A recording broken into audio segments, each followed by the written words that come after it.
Live everywhere. Daily Co's Radio on netrootsradio.com presents David Walton. Kagro in the Morning Show.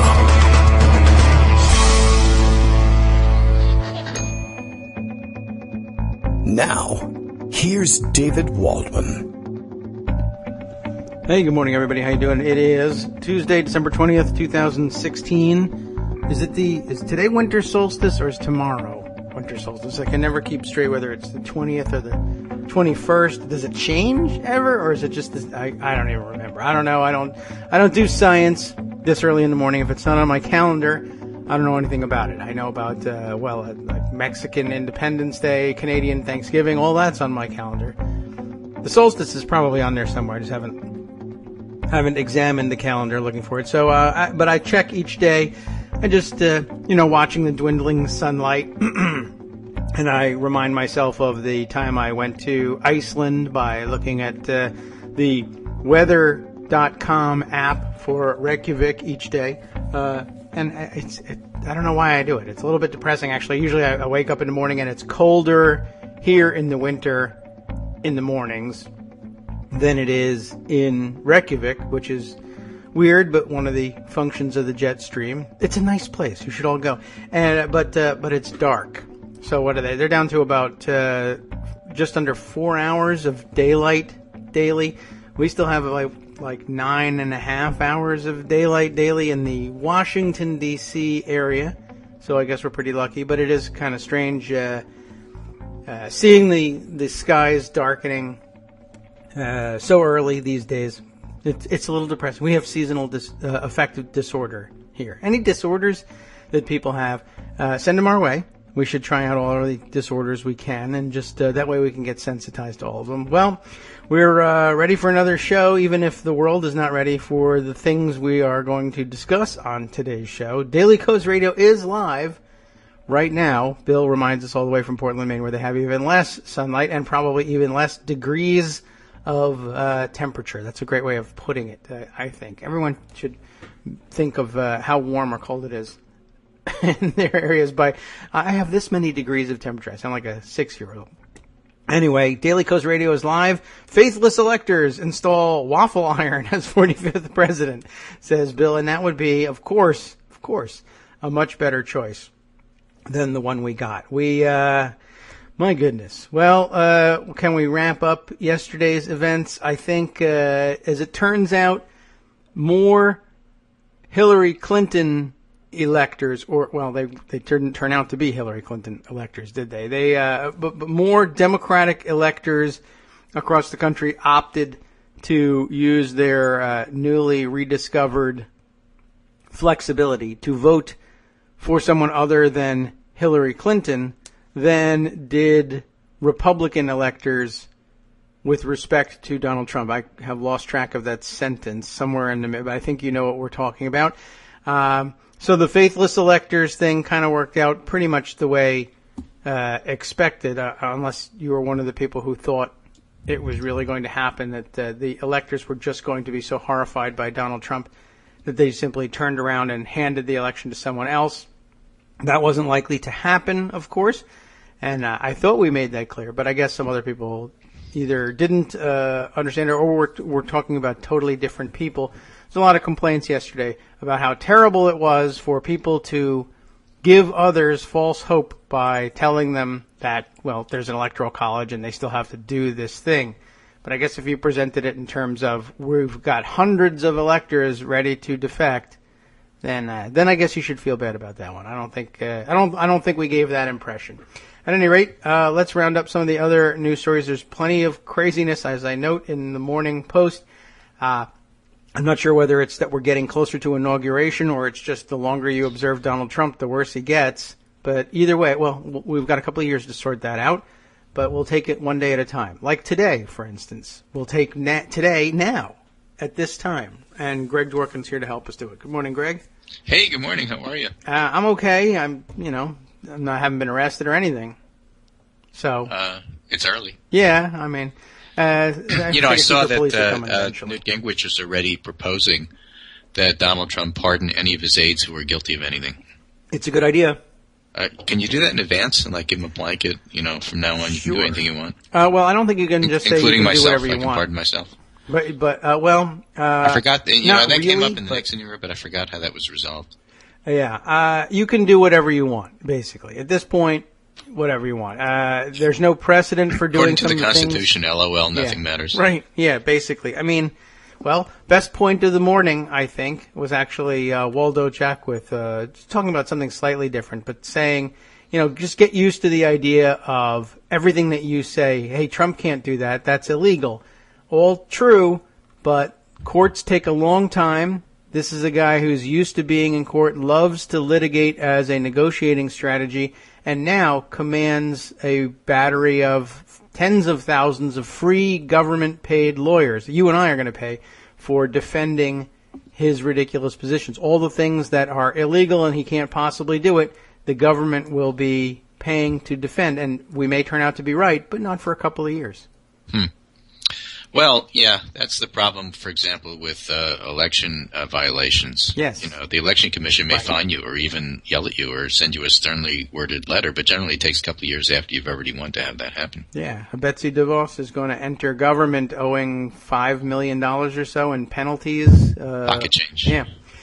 Pocket change, but she still won't pay it because who cares? I'm not going to pay it just because they say I have to. Right, that's true too. You can always just say, well, I don't know, it might be a state crime, it might have been a state violation, I don't know whether it was federal or state, but he should just do it anyway. Everyone says, well, it doesn't work because state. Well, watch this, it might work. Yeah, whatever. Let that say moi, whatever. Yeah. So listen, let's talk about faithless electors a little bit. Okay. Even the one that voted for faith. We'll get to that one. That's but right. the faithless electors list, who flipped their electoral votes from Trump to Clinton, it is kind of fascinating. 7 candidates received at least one electoral vote, which looks like the most in 1796. So if you're into that sort of thing, Trivial it's kind of Pursuit. interesting. Yeah, it's a good Trivial Pursuit question.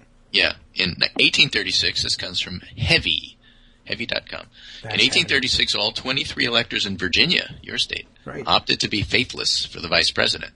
They were pledged to vote for Martin Van Buren and his running mate Richard Mentor Johnson. Now, who of you remembered that his running mate was Richard Mentor Johnson? But instead, they all refused to vote for Johnson. The Senate decided the election and ended up choosing Johnson anyway. And whenever I read about presidential politics and all the Johnsons, I can't help but think of Blazing Saddles, where the whole town was named Johnson. It's very confusing as to which one was Johnson. what. Yeah. There was not a Mendelssohn in the bunch. The people who received electoral votes besides Trump and Clinton were Colin Powell got 3. Faith Spotted Eagle got 1. See? So you can't be a faithless elector if you vote for Faith. Yeah, right. John Kasich got 1. Ron Paul got 1. And Bernie Sanders got 1. Yeah, you almost got another one. Well, there were several, 3 or 4, I think, actually tried to vote for somebody other than Clinton, and then they got canned. Yes, some states. Their state delegates said, no, you can't do that. State rules say you can't. And I have a list here. Okay. For example, Maine. That's maybe the one you were talking about. Maine had 1 attempted faithless elector from Clinton to Bernie. David Bright in Maine flipped from voting from Clinton to Sanders, but he essentially forced a recast vote after the initial, which included his vote for Bernie, and that was ruled out of order because he didn't vote according to Maine's rules. And as you have told us so many times, if you control the gavel, you can decide these things. Whether he could have kept, and then if it turns out you decided wrong later, too bad, already done. Yeah, I got robbed of my opportunity to vote for Bernie Sanders. Yeah, well, it happens. Write a stern letter to the New York Times. Yes. Minnesota had 1 attempted faithless elector from Clinton to Bernie. He refused to vote for Clinton. He was a delegate for Bernie Sanders, attempted to cast a vote for Sanders, and Tulsi Gabbard as vice president. His vote was declared invalid. He was immediately replaced. Okay. Then Washington had 4. Yes. Although Clinton won all of the states, should have gotten 12. 4 flipped and did not vote for her. 3 were cast for Colin Powell. 1 vote was cast for Faith Spotted Eagle. In Texas, 2 Republican electors didn't vote for Trump. 1 voted for, I think, Ron Paul, and 1 voted for John Kasich. And somebody tried in Colorado, and that didn't work either. And so I think it was Armando, could have been Armando, pointed out yesterday on Twitter. What do all of these Clinton flipping elector states have in common? The states? Yeah. I don't know. They're caucuses. Okay. So when you have a caucus, what happens? You have a tiny number of people unrepresented of the state as a whole for democracy, and frankly, you get some of the nutters. Okay.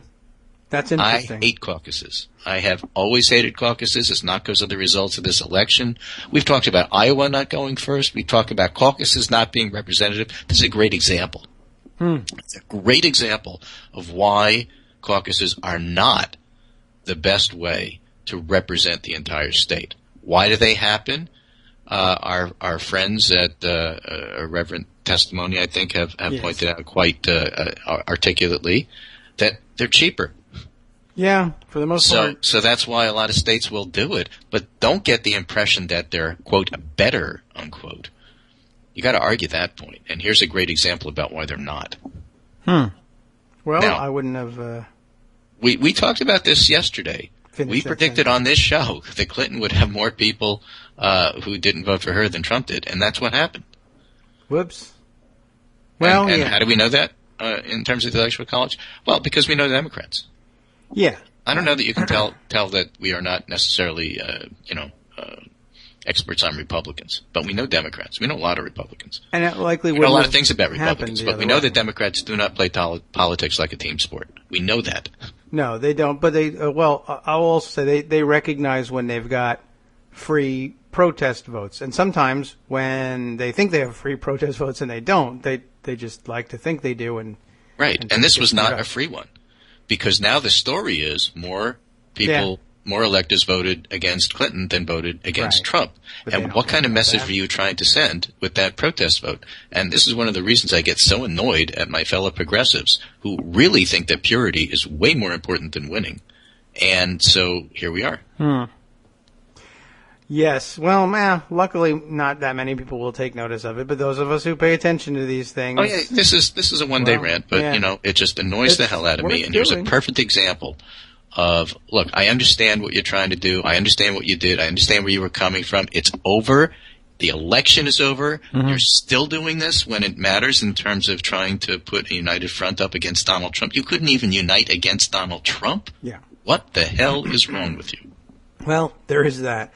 The likely upshot of it, by the way, and this is another interesting lesson in all of this stuff, and we had a similar one at the convention, which is next time around. I mean, choosing electors is not a super complicated or even particularly open process. I mean, it was laid wide open because it didn't matter and everything. People were rubber stamps essentially, and there weren't these internal tensions. But what'll happen is next time, I guess assuming we still have the Electoral College, state parties will simply say, "Oh no, you don't. Our electors are going to be the state chair, the state vice chair, and the chairs of all of our biggest counties. And we're not going to let the wild and woolly people do it because who cares? And why not let them have a shot at participating in the process and learning about it and having the fun experience?" I mean, that's over.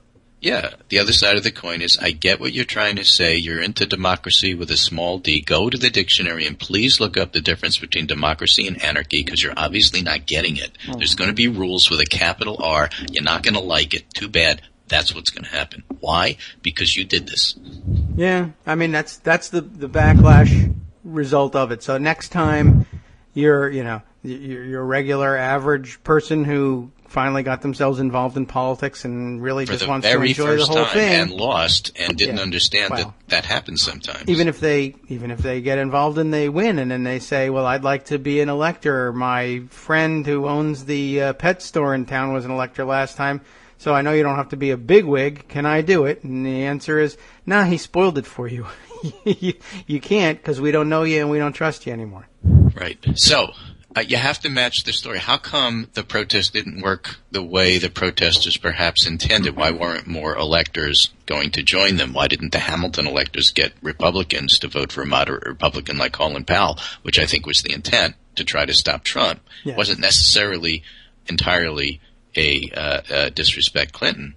It was, let's try to do this strategically and get more people to not vote for Donald Trump, and it failed miserably. Why did it fail miserably? Well, I think that we've also discussed this for years on the show.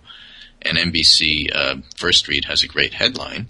The single greatest force in American politics? Partisanship. 68% of Republicans believe the economy will get better in the next 12 months versus 14% of GOPers who said this a year ago. Yeah. 19% of Democrats said the economy will improve. This is off from the NBC Wall Street Journal poll. 19% of Democrats said the economy will improve next year compared to 37% last year. Right now, 52% of Republicans say the country's headed in the right direction compared to 5% a year ago. What changed? I don't know. Well, whoever is going to be in the White House changed. We won as opposed to we lost. That totally tribal nation. Conversely, only 18% of Democrats say the country's headed in the right direction compared with 37%. Again, it's asymmetric, and we're going to get to the asymmetry here. Asymmetrical warfare, they say. Democrats have knives, Republicans have guns. But if partisanship is the greatest force in American politics, there's maybe a more important dynamic at play, the asymmetrical warfare between the two parties. Dave Lenhart writes in the New York Times comparing how Barack Obama is leaving the White House versus how Republican Pat McCrory is leaving power in North Carolina. We talked about this on the show yesterday. Yes. Everyone Democrats are wielding knives while Republicans have guns. Think of the 2011 debt ceiling standoff. Mitch McConnell denying Obama's Supreme Court pick to even get a hearing, and now it's playing out in North Carolina. Republicans are playing a different game. And from our NBC Wall Street Journal poll, 40% of Americans have a positive view of Donald Trump versus 46% with a negative view. It's up considerably. Still, his favorable and unfavorable scores are the worst in the history of our poll for a president-elect, and the first time it's in a negative. And so on and so forth. So you have the Republicans rallying around him. And if you want to, quote, stop Trump, unquote, the only way to do that, if there is such a thing, because I don't think there is to have Republicans decide that they want to do that. And if we're talking about Republican voters, they're not going to admit that they were wrong for months, if not years. We saw that with George W. Bush. Yeah. Even though we knew he was wrong, Republicans wouldn't admit it for 5 years. That's right. And then when they did, they denied that they were admitting it. But at the end, they didn't. By the time he left office, everybody hated him. But it takes that long. So the idea that, in 6 months Trump is just going to blow up, Republicans aren't going to desert him because it'll require them to admit that they were wrong, and people don't like to do that. I don't know if you've noticed. Well, yes, they do. Not you, not me, of course. We're not like you know what? You're wrong. We're not stubborn like other people. They absolutely love admitting when they're wrong. I don't know what you're talking about. Yeah, exactly right. Well, I don't know. Yeah, well, it will take. It'll take a long time, and people can flip on a dime, no doubt. Although it usually goes in the other direction. Look at those numbers. Yeah, that's true too. Even like Crazy Joe Walsh. I think last weekend, he was furious with Trump and how can you people stand it, and aren't you? You're all crazy for going along with this. But then by yesterday, he was once again tweeting in his defense. So I don't know. I mean, he's nuts, and so it's not a great example. But a good percentage of the country is kind of flaky. Anyway, back to process a bit, because they mentioned this faithlessly here. In yesterday's Electoral College tally, it turns out there were 7 faithless electors, 2 Republicans voting for somebody other than Trump, 5 Democrats voting for someone else besides Clinton, that there were more faithless Bernie Sanders supporting Democratic electors bucking Clinton than faithless GOP electors spurning Trump, sums up the 2016 contest pretty well. In the very end, or as Larry Sanders may say, pretty well. Yes. In the very end, despite all the speculation to the contrary, Democrats are more divided than Republicans. As usual, as always, they line up. Yeah. We fall in love, they fall in line.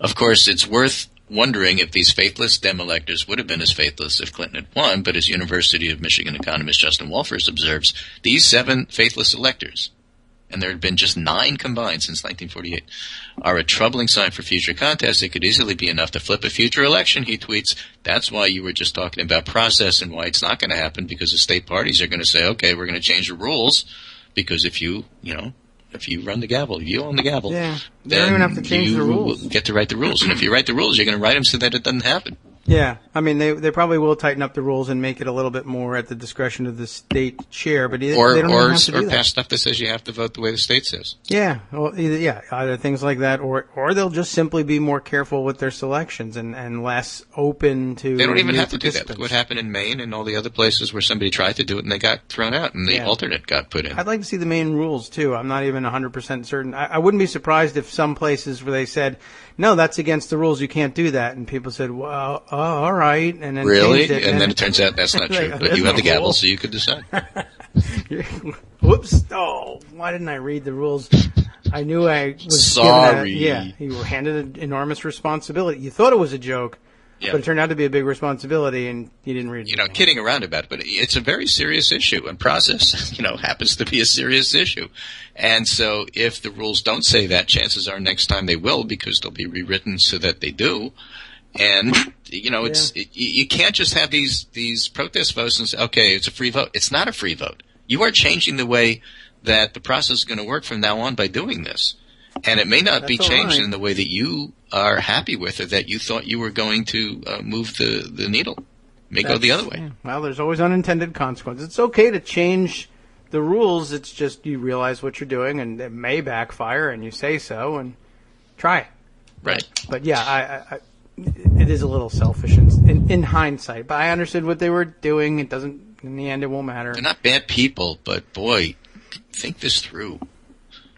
No, I wanted them to, and I wanted people to be free to change their votes, and I still do to some extent. But yeah, it was a pretty easy prediction that Republicans in the end will just say, Well, what you don't read about is how they were threatened to get in line. If Democrats are threatened, they're right on the front page of the paper saying they threatened me. Mm-hmm. It's like that scene from Monty Python's Holy Grail. I'm being repressed. Yeah. Well, you are going to be threatened. People are going to say, next time, I understand you want to run for county chair. And Republican threats scare people. Yeah. And they shut up and they get in line. You're going to Guantanamo versus I won't vote for you for county chair. Right. Why does it scare people? Well, you have that story in the press about Trump retaining his private security guard. Yeah, that is a weird one. Yeah. Talked about that a lot. Maybe they should, they should wear something to identify themselves. Yes. Shirts. Something with concentric circles. Or maybe just brown shirts. Okay, those would work, too. Yeah. At least that way you'd know who they were. Yeah. Anyway, so, Republican threats actually do scare people. Yes. Well, and everybody at this point. Now, certain Republicans, I guess, if they threaten things, can frighten the whole world. All right, so here's a poll from the Morning Consult, which isn't a particularly good one. It asks about whether or not Russia hacking mattered, but question wording matters. We cannot be sure about who is primarily responsible for the hacking and cyber attacks that may have impacted the U.S. election, or we know with near certainty that Russia is responsible. Mm-hmm. And 29% Russia is responsible, and 46% said we cannot be sure. You're never going to be sure here because you can't reveal your sources because of the nature of what it is. You reveal your sources, they die, so you tend to keep them secret. Yes. So, well, you didn't prove it. Well, you can't. Yeah. Well, right? Yeah, that's... Half of Democrats feel certain Russia is responsible for election-related hacking. 63% of Republicans say we cannot be sure.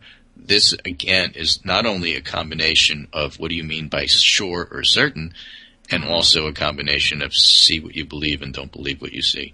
You see, they have learned their lesson from blindly accepting questionable or misleading intelligence, and now... Right, now they won't believe it because it doesn't agree with where they want to go, and hence partisanship, and we are a tribal nation, and back to where we started. Right, and we learned our lesson, too, which was stop questioning the intelligence.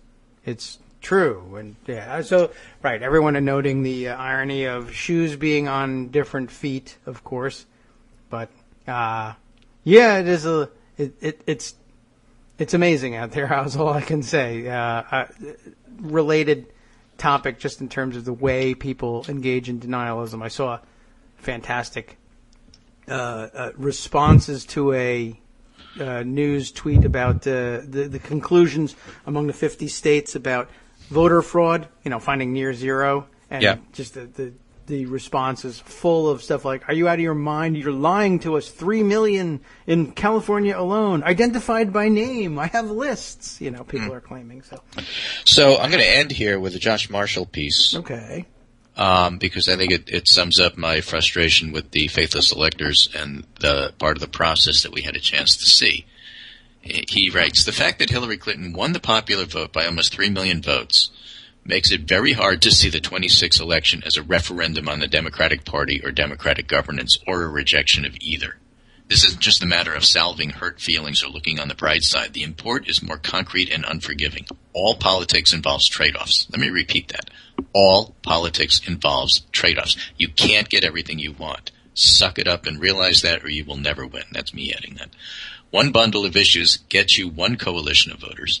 If you toss that bundle overboard, you'll probably lose some or probably a lot of the voters you have. That's difficult when you're still pretty close to winning the majority of the vote. It's especially tough when you're actually already winning majorities, at least of the two-party vote. This doesn't even get into the infinitely consequential issue of the political morality of potentially abandoning your most vulnerable and political loyal supporters. What's he referring to there? He's referring to this whole white working class. We have to go after more of them, but in doing so, do we lose people of color and those who supported the party in the first place? So huge consequential issues, not just to be, blithely bandied about, well, you didn't pay attention enough to Michigan white working class voters or Pennsylvania, despite the fact that you spent more time there and despite the fact that the messaging was poor, but the policy was actually superior. Now, people don't vote on policy. We get that. But you got to look at the big picture and see where you're coming from here. Mm-hmm. He goes on to write, the consequences of the 26th election are devastating, which is true. But it's important to distinguish causes and outcomes. The mechanics aren't the same. He, Josh Marshall, has already discussed that not only does the Democrats' economic messaging need work, true, but their policies do, also true. And messaging is important, also true. And policies drive messaging. So just as much, there is a failure of political organizing at the state level and local level, and that's absolutely true. Some of that atrophy at the local level is a recurrent pattern that afflicts a party that holds the presidency for 2 terms in a partisan era. Same things happened to Republicans in 2005 to 2009, but it's also a product of Democrats' fixation on the presidential contest and a misplaced belief that demography is sufficient driver of election wins. It is not. If 2016 teaches us anything, it's that singular message. There's a huge amount of work for Democrats to do, but a key part of that work is resisting the demand from the supercilious center that Democrats don sackcloth and ashes and repent of their ideals and even of themselves. And, I couldn't agree with that more. It isn't a question of, you just have to pay more attention to the white working class, but I would add a key part of that work is resisting the demand from the supercilious left. Mm-hmm. The Democrats who supported Clinton don sackcloth and ashes and repent of their ideals and even of themselves. I'm adding that. And you know what? That's not going to happen either. Politics is a team sport, and if Democrats don't understand that politics is a team sport and play it that way, we are always going to lose. That's my message for today. Okay. Well, very true. And it'll take us a while to, I guess, what the big fight is, well, who'll coach the team? Yeah, exactly. Right. So now you're talking about, since we don't have a nominee to do that, we're talking about who's going to be the DNC chair. Mm-hmm. Is it going to be Keith Ellison? I think Armando, again, brought up some great points online yesterday. One of the big complaints that many in the Democratic Party, whether you were a Clinton supporter or not, about how politics works these days is the huge reliance on big donors. Yeah. We would all, on the Democratic side, like to see, if you're not a big donor, we would all like to see that go away a little bit. Bernie came up with a unique and brilliant way of raising money with small donors, not relying on big donors. What happens to that mechanism? Does it work? Will that get lined up in support of the new Democratic chair? After all, a lot of the job of the Democratic chair is to raise money for candidates. Yes. That often means talking to big donors. Does that get abandoned? If it gets abandoned, does it get replaced with what Bernie did? Does Bernie and his supporters help doing that? Or do they keep it to themselves? I don't know. I mean, I don't know the answer either, but if you want to see the party change, then you have to support party change. And that sometimes means dollar donations, too. If you want to see big donors go away, small donors have to give. If small donors don't give, big donors aren't going to be ignored, and they're not going to go away. It's another, you can't just have it because you want it. That's true. I mean, that's one of the real the real dynamics of this, and I can already see it playing out in the minds and sometimes more out in the open among those very same small donors who, when approached, I mean, really almost regardless of who ends up winning the DNC chair, unless it's their preferred candidate, and they might have checked out of that contest already, saying, no, I don't want to improve this party. This party has proven it's dead weight to me, and I'm going to go do some other thing. All right, well, then I guess we're not talking. But for others, okay, we need you to give your small dollar donation. And if the answer is, forget it, you guys wasted on blue dog candidates and people I hate, and okay, I mean, that's a legitimate complaint. Like you may be Oklahoma, right. Texas, and maybe North Dakota for ruralism, and Montana. Right. You might actually be right about that, and I guess it's your money. You can do what you want with it, but I need to get that money. I got to replace it somewhere, and I guess I'm going to start talking to big donors. Well, that's why I don't give you the money, because you're overvaluing the influence of big donors. Well, they're donors. I'm paying it. They give. You don't. Attention. So who do you expect me to listen to? I don't know what to do here, but you should be listening to me. Well, I don't have any. I mean, I would love to listen to you. It's just I got to make a decision about what to do, and the people who are paying for the operations, I tend to give them a little bit more weight. Or at least time. Yeah, I mean, I guess I could weight things. If you were a small donor and they're a big donor, I can do things. I can correct for that. I can say I listen to all donors equally. But if you're not a donor, I don't know what to do with you. I get the sometimes we agree. We are on the same page policy-wise. That's great. But after that... So look at it a little differently. I'm trying to reconcile what you've taught me about how the House works. Okay? Mm-hmm. Leadership in the House, to a certain extent, is about raising money.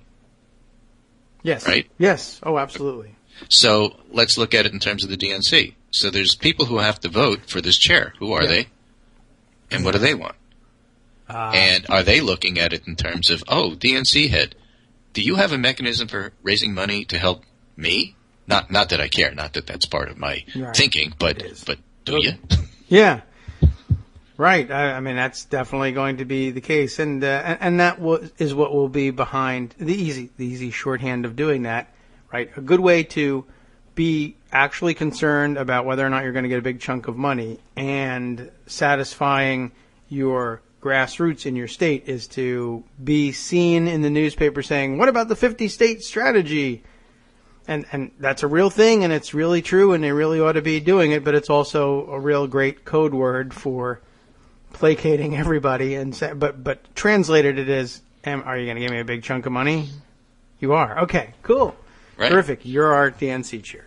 Yeah, and you step back and you look and say, listen, if I'm looking at the Progressive Party of the future, then I want people in leadership who represent that. From a politics perspective, does Nancy Pelosi represent that? Actually, yes, she does. Well, what about on the Senate side? Well, Chuck Schumer, is he a progressive? You could argue that. But I'll tell you something you can't argue. He's from New York City and knows a whole lot of people who can raise a lot of money. Do you think that had anything to do with the fact that he's where he is? I would think it does. Yes. Probably true. So that gets back to Armando's point, are Bernie people going to replace the reliance on large donors with small donor donations, and are those donations going to come in? I don't know. Because if they do, that's going to be a whole lot of influence. Yes. And if they don't, that's going to be a whole lot of lack of influence. True.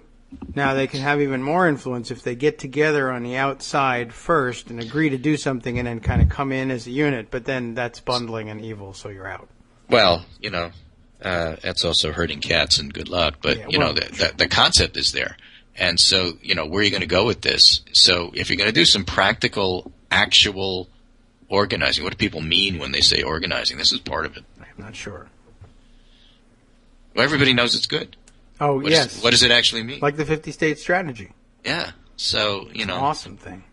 Again, you got to bring all this up, and I just wonder, I can't help but wonder, just pure speculation, how this conversation that you and I just had would go if we were just sitting down at dinner with the 7 faithless electors who didn't vote for Hillary Clinton. Well, for one thing, just throwing it out there. Yeah, we probably couldn't agree on a restaurant. It's bring your own. I'm not vegan. Potluck dinner. And they may not be either, for all I know. But yeah, I don't think we would agree on that. But okay, so brown bag it, recycle the bag when you're done. But yeah, still, the conversation, it would be very interesting. And I have a feeling that it would be a little bit frustrating. Right. Again, but I'm willing to do it. It would be, but still, you get back to my main point, which is that there are certain things that need to be done without question, and there's certain things that need to be pushed without question. And if you do those things, and if you push those things, and you lose, maybe you lose on the basis of voting, maybe you lose on the basis of not having the gavel and not running the rules right now, but pressure is brought to bear anyway. Maybe it's done in terms of donations, but however it's done, pressure needs to be brought to bear. But if you lose in the end, what are you going to do? Yes, are you going to not participate? Are you not going to walk? You're going to lose. Because you could win next time. You could, but not if you don't participate. Right. Yes, but at least you know the outcome. And predictability is important to people. Right. So again, it's very difficult to hear all the lectures from everybody who already knew by priors why they didn't like a candidate. I've had this discussion, believe me, thousands of times since the election. Thousands. Where you have a situation where I didn't like somebody but I'm voting for him anyway, then they didn't win, and let me tell you about all the reasons why I didn't like him. That's obviously why they didn't win. When they do win and you feel the same way, nothing really has changed. But the difference between winning and losing is the difference between how that conversation goes. Plenty of flaws that Clinton had. There were plenty of flaws that Trump had. One of them won. We're only talking about Clinton flaws. And there are plenty of flaws that Bernie had. One of them won, and we're only talking about Clinton flaws. Yeah. And so, it's just a bizarre discussion that somehow gets the impression that somebody else would have been so much more flawed, less flawed, that the entire scope of events would have gone differently, as if there is not such a thing as opposition research against everybody. I hear this on the Republican side in terms of Kasich. Every candidate is flawed. Every candidate. The question is, do you have a message and do you have a campaign that can overcome that? And how do you judge that? If you're only going by the Electoral College, Clinton failed. If you're going by the popular vote in terms of how the message got out to, dare I say it, people, then it's not quite as bad as the Monday morning quarterbacks would have you have it. She basically got the same number of votes as Obama did in 2012. Yeah. That's a lot of votes. That's, by the way, 3 million more than he got. True also. Not enough. They weren't in the right place. We all understand that. It is an argument that she won. That's, again, not what the discussion about, and we've had this discussion on the show, and I've had this on the Pundit Roundup for a long time. The reason to bring up the popular vote isn't to claim that somehow she won when she lost. She did lose, and it's the Electoral College that matters. But when you're talking about why she lost, you have to reconcile your analysis of why she lost relative to the actual number of votes she won, as well as in the places that she won it. And that's why Josh Marshall writes it's important to distinguish causes and outcomes. You didn't like the outcome. There's no arguing the outcome. The outcome is what it is. But the outcome isn't the cause. Yeah. Well, much to be debated, and I guess I don't think we're actually ready to do that. No, based on conversations online with other people, you're right. I don't think we're quite ready to do that yet. There's still a lot of recriminations and finger pointing and not much analysis, really. No, and we'll be distracted shortly enough with more Trump outrages, and that's not. That's a uniting factor. Right. Yeah, so there is that. It's just, again, it astounds me that in the process of the Electoral College vote, Trump was not enough to unite. which, is part of the message of this 2016 election. Yeah. Well, that's the same dynamic again, the free protest vote dynamic, where people say, the outcome won't change, so I can do whatever I want. But yes, don't get me started on Ralph Nader in 2000. I think I'll stop there before I really have steam coming out of my ears. Sure. Because that's not forgiven either.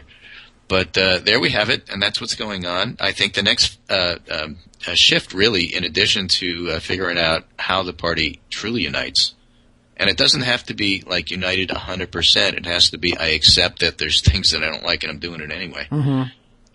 We're going to have to talk about policy. There's a whole lot. I think healthcare is probably going to be first on the table in terms of what happens.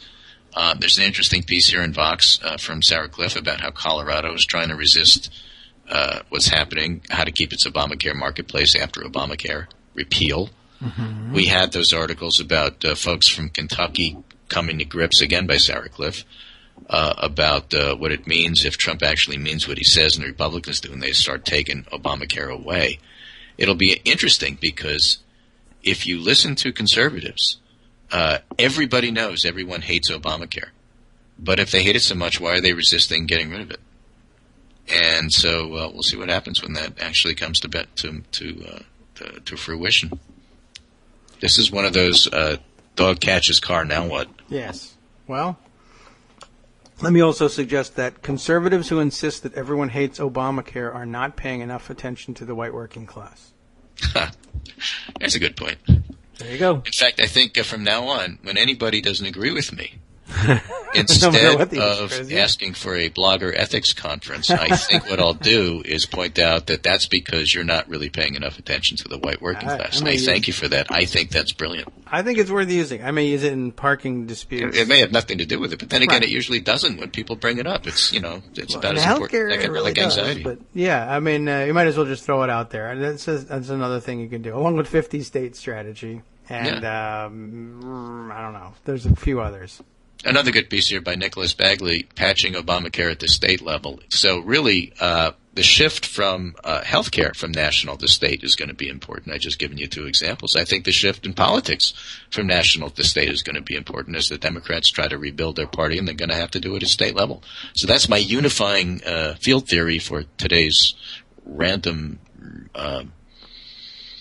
railing at the world discussion that I had with you. Thanks so much for listening. This is Greg Dworkin speaking with my friend David Waldman. Kagro in the morning. Who knows where the show's going to go from here? But stay tuned. Okay. You'll find out. Right. I'm talking to you, David. Oh, yeah, right. I know. I have to focus. Sorry. Yeah, what? It's focus. But thanks again, and we'll be back tomorrow. Okay, great. Thanks very much, Greg. Did you decide what to do about Friday? Did I? No, I've been thinking about it. I would like to not, I'd like to sleep, but I won't be doing that. I'll be packing and organizing. I'll wake you in 2018. Be a little bit crazy, and then of course, if we don't do Friday, well, first, it really depends on can I get Josie to do a Thursday show? Because if we can do that, then I don't feel that bad about doing at least a not live Friday one. But we missed her last week. We missed her again this week. I worry about these things. Right, exactly. All right, well, we'll just keep listening so we can find out what happens. Right, and then Friday will come and tune in next week. Tune in and find out whether I'm on or not. Yep. Okay. Take care. I'll talk to you. You too. All right. Take care every day, I say. Thanks again, Greg. And let's see, where can we go from here? There's a million different directions, as always. Let's open up Pocket, take a stab at trying to remind myself of all the things that I saw between yesterday's show and now that I think I have to tell you about or comment on.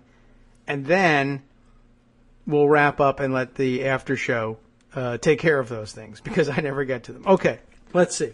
One I mentioned already.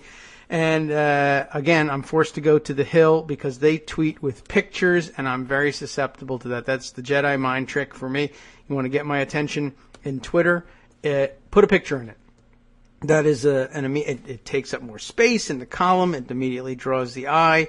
It's much better, much more likely to get commented on or retweeted. That's my Twitter, social media, Twitter, what would you call it? Consulting advice to you. If you ever pay a consultant for social media advice, for one thing, come on. Secondly, they will tell you that, and that's just duh level, but I don't know. Some people just don't know that. Anyway, that's what works for me.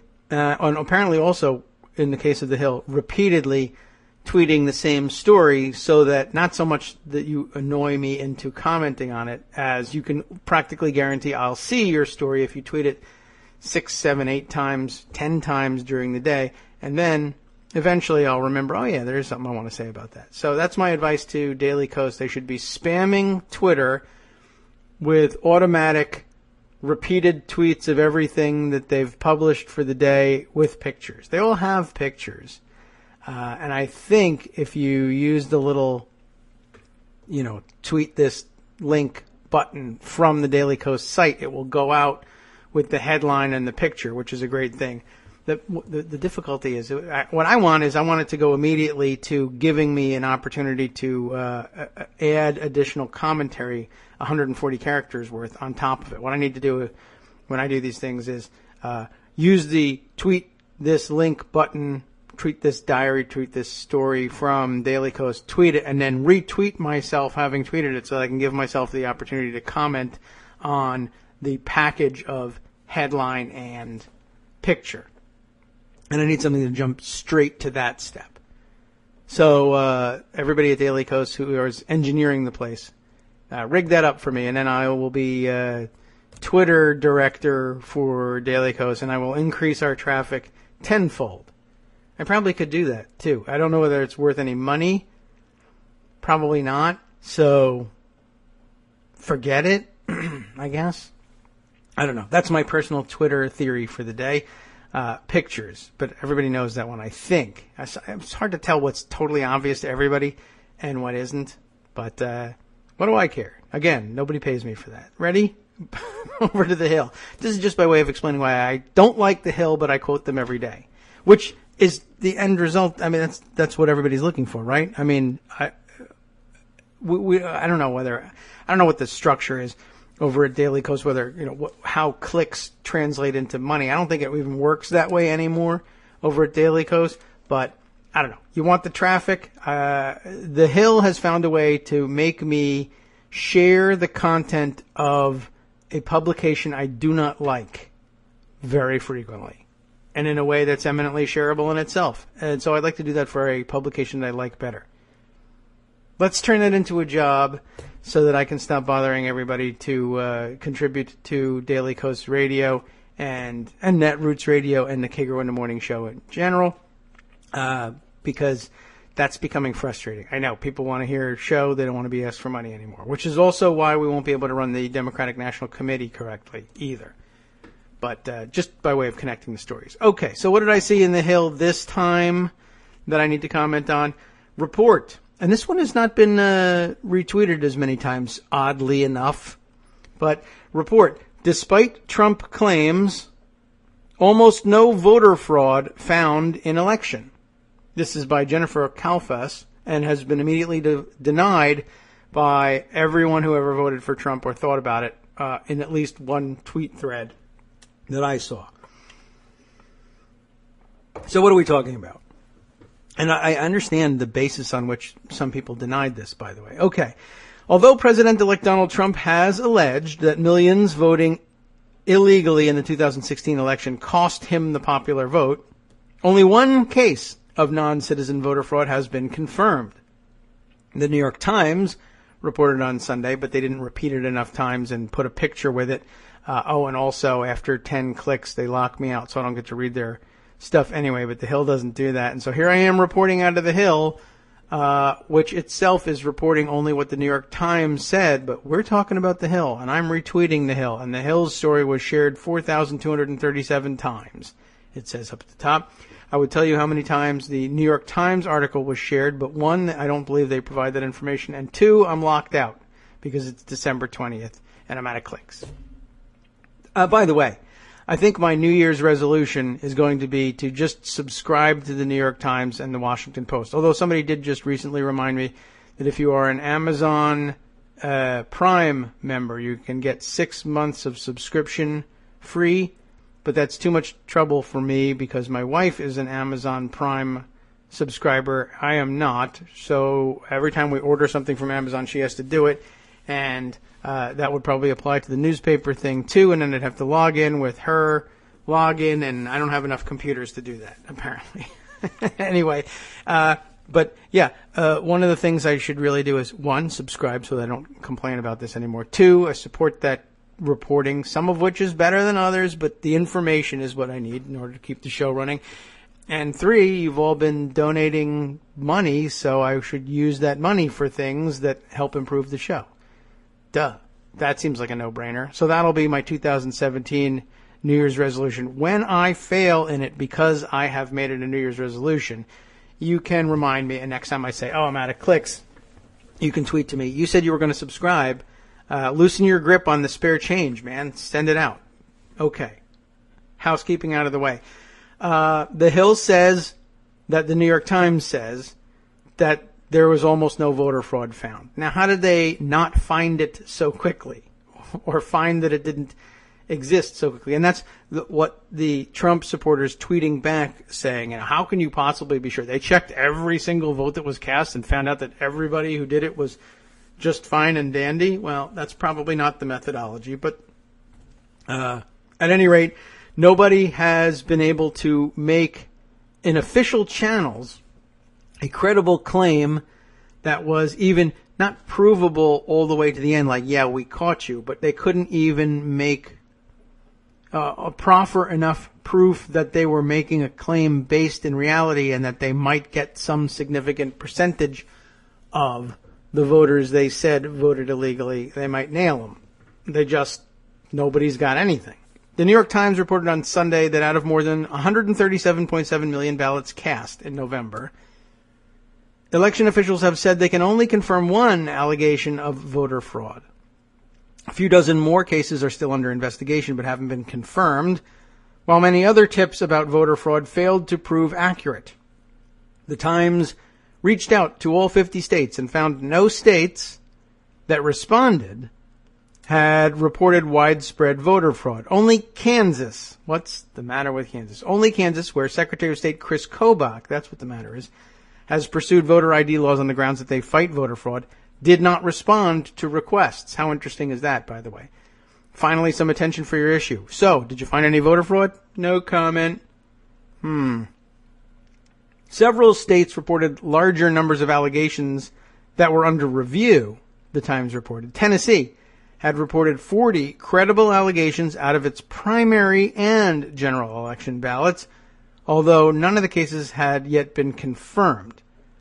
Throughout his campaign, Trump alleged that the election was, quote, rigged, and that there would be rampant voter fraud at the polls on Election Day. After Trump won the election but lost the popular vote, he tweeted that he would have won the popular vote if the, quote, millions of people who voted illegally, unquote, weren't counted.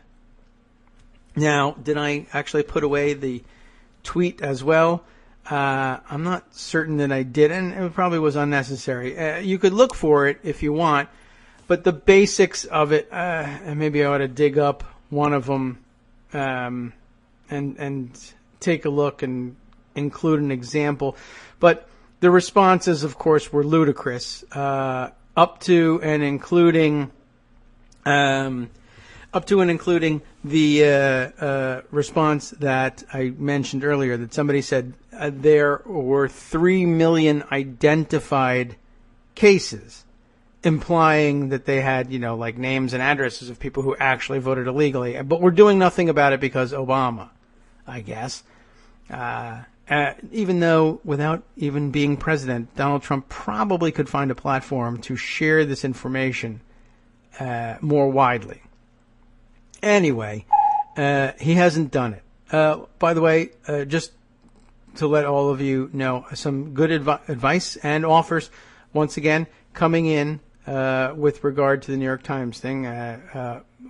We've got, you remember Blue DuPage, who turned Green DuPage, who turned Muslim Green DuPage, saying once again, I offered once before to share my New York Times subscription with you. They give me a freebie. And there have been a couple others who have said the same thing, and it's the damnedest thing. I must be screwing this up because a couple of times people have offered up these codes or these free subscriptions, and I've gone and followed the directions and gone to the site as directed in the emails, and then they just say, essentially it is, I think they just say, your computer, and this is true, I mean, they got me dead to rights, you've had one of these before, so you can't have another one. And that's a good system. I mean, otherwise you'd just subsist on freebies, one after the other, and this is supposed to force you to subscribe, and it's working. But I think that's the system, which is why it didn't work for me, or at least that's how I remember it. It may be that I was just illiterate and couldn't get it done right. We also have information here that says we should be able to reset as Kate Sherrill is saying, we ought to be able to reset our account settings at Amazon. My wife should be able to do this. You can be sure I can. Reset the account settings and make it a household thing so that I can get in on the benefits too. You'd think that would be available because that would just generate more orders. So that one I believe we might be able to pull off. The New York Times one I am less sure of, but really the time has come to do our part here. We read enough of their articles, and we ought to share in it. And it's really not that much money, and it's time to do that. So, but I appreciate the offer. I like getting stuff for free. It's like I'm Donald Trump. It's terrific. Speaking of Donald Trump getting stuff for free, this could be an opportunity to shift onto this thing. So note to myself, hopefully I'll remember to dig up some of the earlier tweets from the Hill about this voter fraud story. I imagine this is just a very broad survey, and it certainly isn't going to satisfy the deplorables, but just by way of noting for the record, I think we should just put it out there. They went crazy. This whole thread, my God, the responses. In addition to, of course, well, you're from the media, and the media can't be trusted. You're all liberal liars. And I thought the specificity of the claims was interesting. 3 million identified voters, 3 million in California alone. 700 million illegal. I mean, it's unbelievable what they put out there as by way of what they're believing these days. It's too bad. You already knew it, but sometimes it's jarring to see it written down. Let's say. Okay, so Donald Trump and stealing stuff or getting stuff for free, which is the same thing when you're talking about Donald Trump. Let's see. I first saw this story. Digby was talking about it over at Hullabaloo, so let's go over there and take a look at that version, and then back to the original story. She had written it up under the title of From the Cannot Make This S Up Files, and it was the story as reported in the Alabama newspapers and on the aggregate site alabama.com. The last of the thank you tour rallies that Donald Trump held was in Mobile, Alabama. And you might have noticed that the last couple of them were Christmas themed because war on Christmas, right? Essentially the idea was I'm going to make this a Merry Christmas themed thank you tour stop to stick it in the eye of the forces fighting the war on Christmas, which there aren't any, so nobody cares. So in his last couple stops, instead of the Trump-Pence campaign sign on the front of his podium, it has instead been a red and green and white Merry Christmas. It says Merry Christmas USA Thank You Tour 2016 Mobile, Alabama in the picture here. So the picture is important. It is, first of all, he has 2 teleprompter screens up there, but we're long since past the teleprompter thing. And, there's a crowd behind him and they're holding Trump signs, but there's a giant Christmas tree set up on like the outside rim of this little stadium that they did this in. It was Ladd Peebles Stadium. I don't know what that is. It's in Mobile, Alabama. I don't know if that's I guess that's a local football stadium. Is that the big time local Mobile. Who's in? I don't know. Anyway, well, who cares? I would look it up, but that would take time away from the show. Some of you probably know. Anyway, so he's in Lad Peebles Stadium. Peebles is at least a brand I've heard of. I don't know what Lad is. Maybe it used to be Lad Stadium and now it's Lad Peebles. So they put this Christmas tree up so that it would be behind him on top of the stadium and visible in the pictures. And they decorated it, I believe, with plastic garbage pulled from the ocean. Is what it looks like. I don't know. I'm sure it's very nice decorations that young school kids put their heart and souls into, but it reads like ocean garbage from a distance and in this bad picture. Anyway, so hooray, right? Christmas tree, no war on Christmas. We're not afraid to say Merry Christmas, etc., yada yada. Christmas tree. How did it get there? Right? Normally, you're like Donald Trump, campaign, billionaire. Lots of money. He said, I'm going down there. Campaign paid for the rally. Campaign probably said, all right, here's what we want you to do. Advance guys, go down there. I want a Christmas tree. Get a big giant Christmas tree.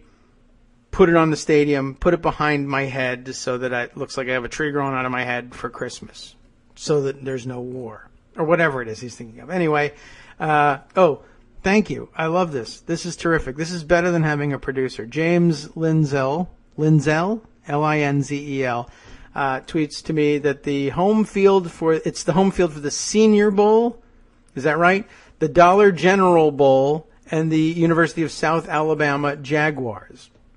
Thank you. I don't feel terrible about not being able to identify it as the home field of the University of South Alabama Jaguars. My worry was, am I being ignorant of, is this it doesn't look like it could possibly be that stadium.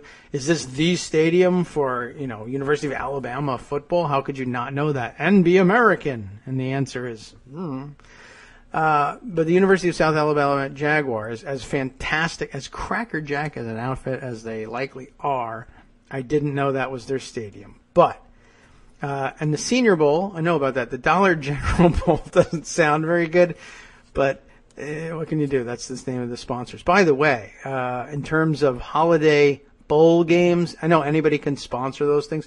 I would love to see Kotex sponsor a gigantic football game. I'd be very interested to see whether any of the big games would take that money. It's like, look, it's sponsor dollars. What do you care? You were the Doritos Bowl. Doritos are no more compatible with football players in prime condition toning, working their bodies and making sure that they have a scientifically designed diet for maximum performance than Kotex does.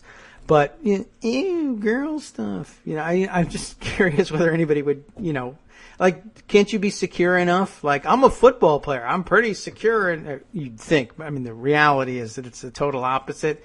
And they're the least secure occasionally. Not always. Maybe more than occasionally, maybe frequently in their sexuality. Then, all right. Well, anyway, never mind. I didn't really mean to get into that, but I think that would be a great way to make a huge point. And it probably wouldn't even cost you a whole lot of money as, I don't know who's the brand management team there at Kotex, but you'd probably never have your money taken anyway. And if you did, it would be a huge coup. You'd be all over the news. It would be fantastic. But in the meantime, you could make a huge story just by saying, these money-hungry football organizations all of a sudden not so hungry for money just because it's a girl's product. I mean, why not? Mattel and Barbie could do it. The Barbie Bowl. They still won't take it.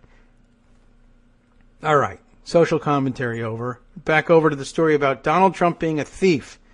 So, I don't like these tangents. Unbelievable. Anyway, he goes to the stadium. You think normally, but this is not normal. This is another not normal story for Donald Trump. Normally, you go, okay, you want to have a Christmas tree? That's not normal, but all right, fine, Christmas tree. Prove it to you. I don't care about having a war on Christmas. You got it. I'll go and get a Christmas tree.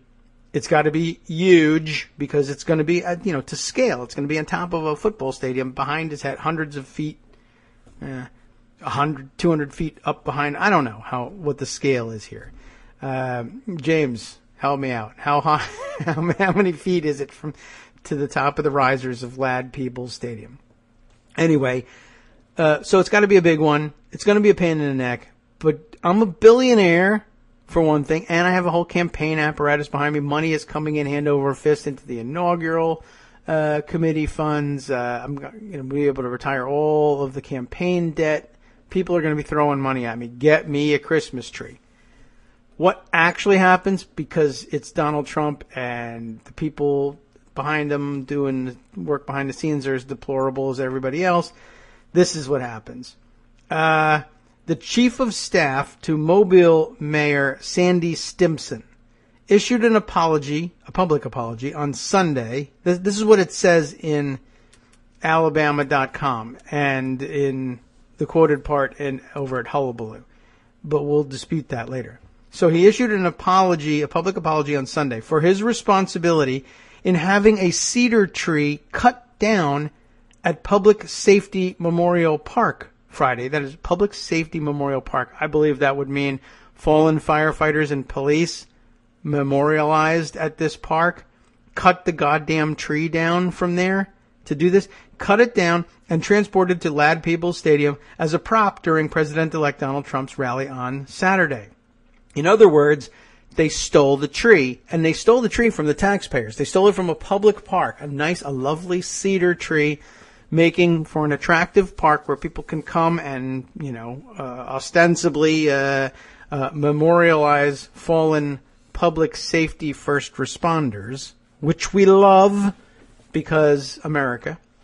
But screw their tree. Donald Trump needs a Christmas tree for 20 minutes. Cut the goddamn tree down, put it up there, and put plastic ocean garbage on it, and Jesus is back, everybody. Putting the Christ in Christmas. We stole the tree. I thought about this last night about, was this a what would Jesus do sort of thing? But I'm not positive that Jesus wouldn't be okay with a public tree being used for, I don't know. But I guess this isn't really a public purpose. That's the problem. It's a private purpose. I don't know. Jesus might not have been a conservationist because it wasn't as big a deal at the time, right? So there's plenty of trees around here. You kidding? Now, latter-day Jesus, not the Latter-day Saints, but okay, Jesus returning now, probably a bit more of a conservationist, maybe a little bit more public-spirited in terms of, leave the tree. We don't even need the tree, for one thing, but if you got to have a tree, it's not like there aren't, by the way, white working class guys out there busting their butts trying to make a couple of bucks selling Christmas trees. Maybe would have loved to have made the money from that, the commission, or whatever you would call it, on making on trees. The profit there would have been nice to distribute it down around Mobile, Alabama, but instead they stole the tree from everybody and stuck it up there. Because why? Because they didn't want to ask the billionaire for a couple $100 for the tree he asked for? Or don't even bother. Ask the campaign. They'll pay for it. No. Stole the effing tree. The guy behind it is Colby Cooper, and that's his real name. He works for Sandy Stimpson, and I can't believe it. The whole town is alliterative.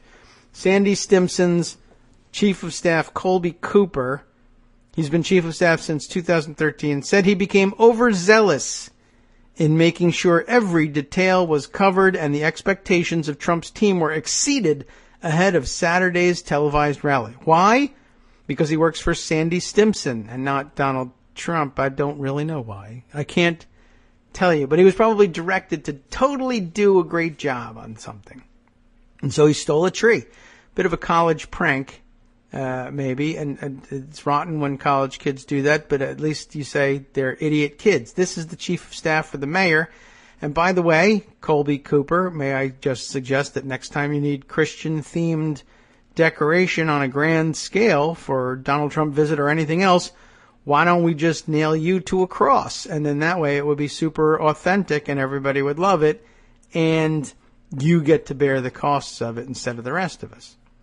Well, anyway, here's what the jerk who did it said, according to Digby. Yesterday's visit, this would be the actual apology, and here we dispute counting this as an apology.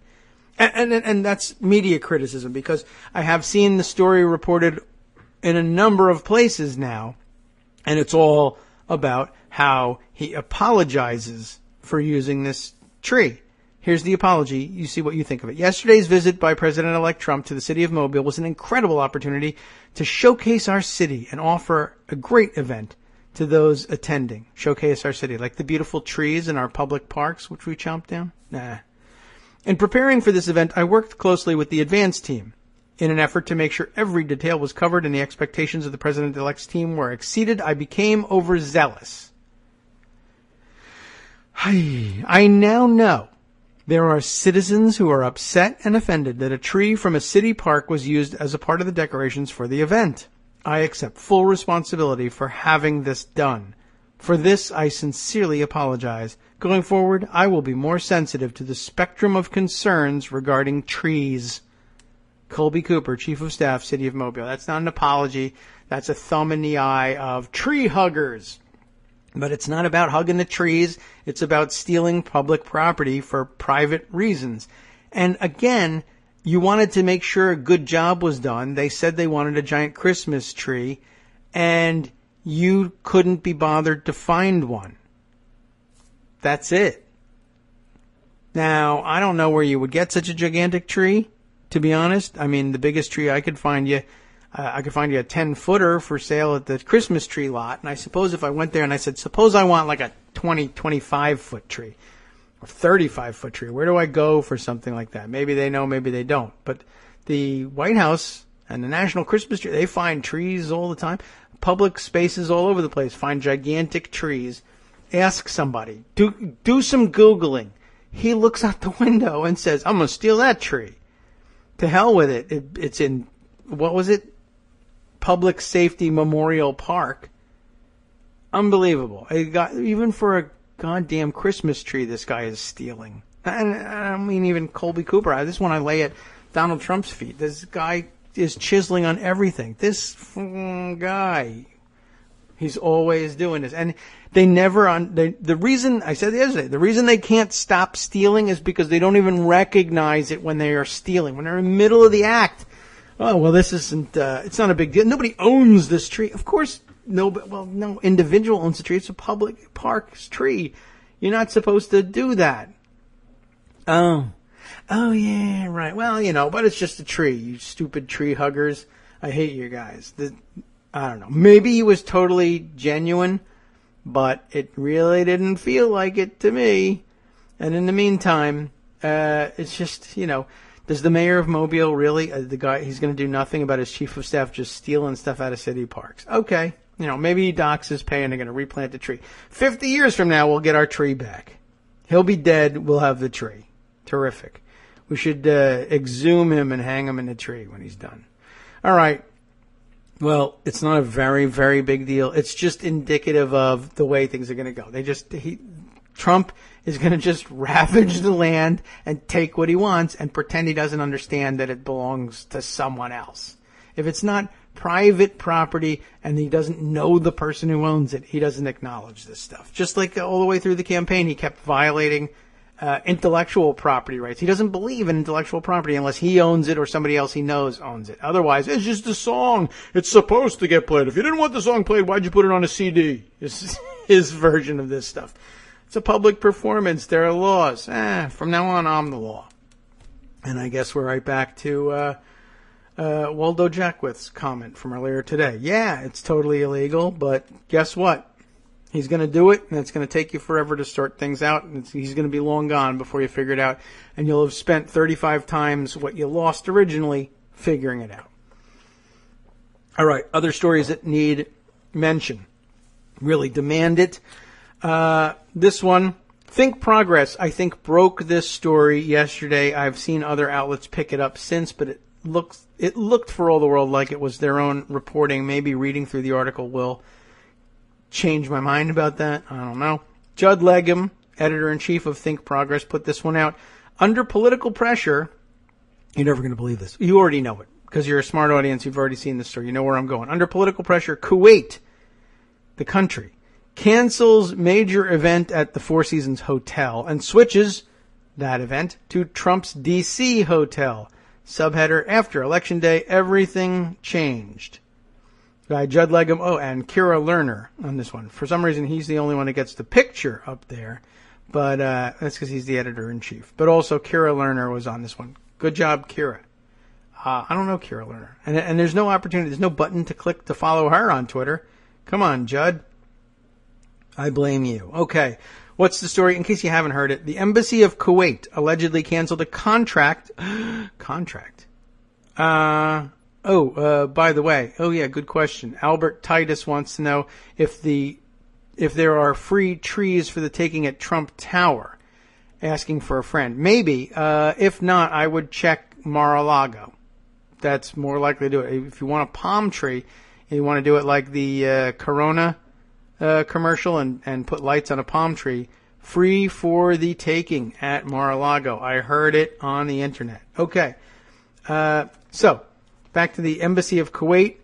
The Embassy of Kuwait allegedly canceled this contract, which you can't do, right, when you're clawing back bonuses from big-time Wall Street guys. So contracts are sacrosanct, right? Canceled a contract with a Washington, D.C. hotel days after the presidential election, citing political pressure, interestingly enough, to hold its National Day celebration at the Trump International Hotel instead. Where did this political pressure come from? A source tells Think Progress that the Kuwaiti embassy, which has regularly held the event at the Four Seasons in Georgetown, abruptly canceled its reservation after members of the Trump organization, whoever they are, wherever they stand, pressured the ambassador to hold the event at the hotel owned by the president-elect.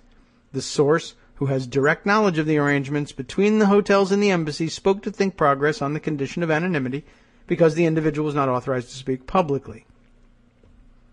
Think Progress was also able to review documentary evidence confirming the source's account. In the early fall, the Kuwaiti embassy signed a contract with the Four Seasons, but after the election, members of the Trump organization contacted the ambassador of Kuwait, Salem al-Sabah, and encouraged him to move his event to Trump's D.C. hotel. The source said, Kuwait has now signed a contract, as if that mattered, with the Trump International Hotel, the source said, adding that a representative with the embassy described the decision as political. Invitations to the event are typically sent out in January, so there's still time. You won't say on there, or you won't be another follow-up mailing saying, we switched. Let's see. Abdulaziz Al-Qadfan, first secretary of the Embassy of Kuwait, I might have pronounced that close to right, told Think Progress last week that he couldn't confirm or deny that the National Day event would be held at the Trump Hotel. Reached again Monday afternoon, Al-Qadfan did not offer any comment. An email sent directly to Ambassador Al-Sabah was not immediately returned. Mallory Harney, a sales and marketing official with the Trump Hotel, declined to comment. The apparent move by the Kuwaiti embassy appears to be an effort to gain favor with the president-elect through his business entanglements. It's a good way of putting it, entanglements. And it appears to show Trump's company leveraging his position as president-elect to extract payments from a foreign government, which it is. The latter, according to top legal experts, would be unconstitutional and could ultimately constitute an impeachable offense. But so what? Under the subheader here of a global pressure campaign, we find out the Trump organization's pressure campaign has not been limited to Kuwait. The country was targeted as part of a larger effort by the Trump organization to lure lucrative diplomats to the Trump International Hotel. It's working. Kuwait canceled with the Four Seasons a few days after the Trump International Hotel held an event for diplomats, reported the Washington Post, encouraging them to patronize the hotel. At the event, conversation among diplomats reportedly centered around, quote, how are we going to build ties with the new administration, unquote, according to the Post. One Middle Eastern diplomat told the Post that he or she expects foreign entities to begin holding events and booking stays at the hotel. Believe me, all the delegations will go there, the diplomat said. Less than 2 weeks after that event, Politico reported that Bahrain, another Middle Eastern monarchy, would host its National Day reception at the Trump Hotel on December 7th. And they've embedded a picture of the invitation to that event, which I guess has since passed. Congressman Jim McGovern of Massachusetts, a Democrat, harshly criticized the Bahrain event. He said the food was terrible. Writing in a letter to Trump that he should, quote, reject all business income from the Bahraini monarchy and all other foreign governments. And by the way, it is particularly, somehow it seems worse if you are accepting money from governments that actively run their, do their daily governance via a monarchy. There's, of course, your constitutional monarchies, and where, like in Great Britain, where they're much more like figureheads, but I don't think I don't know. I'm not sure about Bahrain. That's true. But let's say if it's anything like some of the other Arabian Peninsula monarchies, it's a little bit more old style in that sense. The Republic of Azerbaijan also recently hosted a Hanukkah party at the Trump Hotel, which I would not have guessed would have happened. This despite the anti-Semitic undertones of the Trump campaign, not to mention Azerbaijan. Rabbi Rick Jacobs, president of the Union for Reform Judaism, blasted the decision as tone-deaf at best, naked sycophancy, I guess, is how I would put the emphasis on that, at worst. Sycophantism. Sycophancy, is that how you would say it? All right. Smaller countries like Kuwait, Bahrain, and Azerbaijan may perceive patronizing the Trump Hotel as an easy way to gain access and favor with the incoming Trump administration. It is. To drive the effort to draw in business from embassies, the Trump Hotel poached a manager from the Four Seasons to be the director of diplomatic sales. And that's a good call, right? The temptation and the inclination will certainly be there. Some might think it's the right way to engage, to be able to tell the next president, oh, I stayed at your hotel. A foreign ambassador to Mexico told the Washington Post. What's he doing here? Vacation? Trump contributed to the impression that his businesses and administration are intertwined by naming 3 of his children to his transition team while also saying that the children will manage his companies. Trump planned to explain in a press conference this month how his business would operate after he assumes office, but he has postponed the announcement indefinitely. Ivanka, Eric, and Donald Jr., meanwhile, have all been featured in public transition events. The transition team handed out a photo of Ivanka meeting with the Japanese Prime Minister, Shinzo Abe. Did they? Or did the Japanese hand that one out? And then maybe they were then motivated to say, oh, we better do that too. And a summit. She was also photographed at the summit with the group of top American tech leaders held last week, featuring all 3 Trump children perched at the head of the table. And by the way, across the table, directly across pretty much from Donald Trump himself, who's not at the head of the table, but rather in the middle, it was Jared Kushner. And we don't see him in the picture, but he's there too. In several cases during the transition, foreign leaders have been able to get in touch with President-elect Trump through his business contacts. Next section, not just unethical, unconstitutional. As if that mattered. Donald Trump and the business he owns and controls do not seem concerned about mixing his business and official activities. The law is totally on my side, meaning the president can't have a conflict of interest, Trump told the New York Times. You've heard that before. Although the president is exempt from some conflict of interest laws, the Congressional Research Service recently identified 9 federal conflict of interest and ethics provisions that could apply to the president. Could. That's true. One looms large over the apparent hotel deal with the Kuwaitis, the emoluments clause of the Constitution, which prohibits the president from receiving money from a foreign government or head of state. According to Democratic and Republican legal experts, such a payment is not only unconstitutional, it's an impeachable offense. But in order to do anything about it, the Congress needs to impeach him, and you know where that's going. All right. So let's see. There's a couple more things. I guess maybe we'll use the reference to the emoluments clause to roll off in that direction. I have 2 additions to that branch of the discussion. One from the Huffington Post, wherein the chief counsel of the Constitutional Accountability Center, whatever that is, Brianne J. Gorod, G-O-R-O-D, writes, on Trump conflicts, don't forget about the other emoluments clause. Is there one? There is. Tell us about it, Brianne. There's been a lot of talk lately, she says, about the many conflicts of interest posed by a Trump presidency, and rightly so. After all, these conflicts are a constitutional crisis in the making. Unless Donald Trump sells his business interests before January 20th, and he's thus far shown no willingness to do so, he will be in violation of the Constitution on the very day he takes the oath to uphold it. Wah, wah.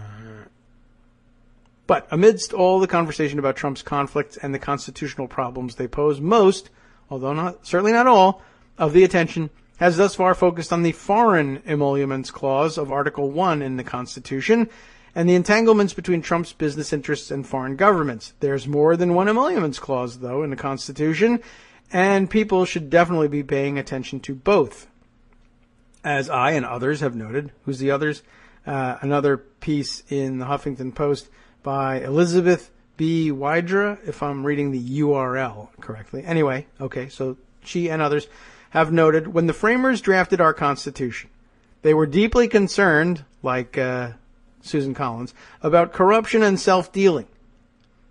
They wanted to ensure that government officials, including the president, were focused on serving the people's interests and not their own. Oh well. It seems obvious that the President of the United States shouldn't be thinking about his own financial interests when he sets national policy, but the framers didn't want to leave that to chance. That's why they enshrined in the Constitution itself prohibitions designed to prevent such corruption. Whoops.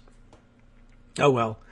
As is now widely known, the Foreign Emoluments Clause prohibits any, quote, person holding any office of profit or trust from accepting any present emolument, office, or title of any kind whatever from any king, prince, or foreign state without, quote, the consent of Congress. And of course, if they don't do anything about it, you could very well assume that that means you do have the consent of Congress.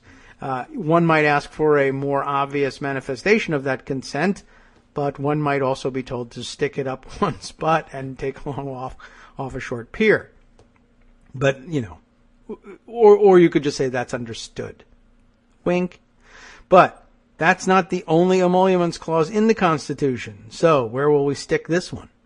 Importantly, there's also a domestic emoluments clause in Article 2, which explicitly applies to the president and prohibits him from receiving, on top of his salary, quote, any other emolument from the United States or any of them, unquote.